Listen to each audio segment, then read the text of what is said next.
اب مزید ہم دیکھتے ہیں کہ ایک اور مشہور سائز ہے جو مارکیٹ میں ہر وقت اویلیبل ہوتا ہے، یہ ہے 2336۔ اس کو بھی بالکل اسی طرح ہی ہم تقسیم کریں گے۔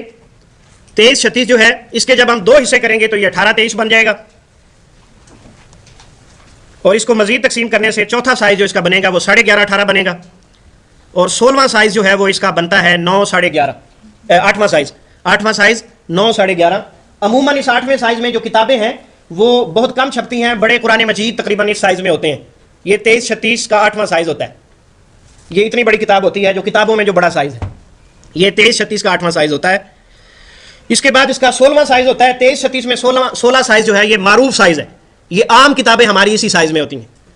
بک ریڈنگ کے حوالے سے، بک سائز کے حوالے سے یہ بڑا معروف اور پیارا سا سائز ہے۔ یہ میرے ہاتھ میں ہے، فکر و عقیدہ کی گمراہیاں اور صراط مستقیم کے تقاضے، یہ شیخ الاسلام امام ابن تیمیہ رحمہ اللہ کی کتاب ہے، دارالسلام نے پرنٹ کیا، یہ بہت اچھی کتاب ہے۔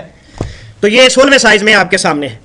اس کے بعد اس کا 32واں سائز میرے پاس موجود نہیں ہے، جو 2336 کا 32واں ہوتا ہے وہ اس 20 30 32 میں سے تھوڑا سا بڑا ہوگا، وہ بھی پاکٹ سائز میں ہی شمار ہوتا ہے۔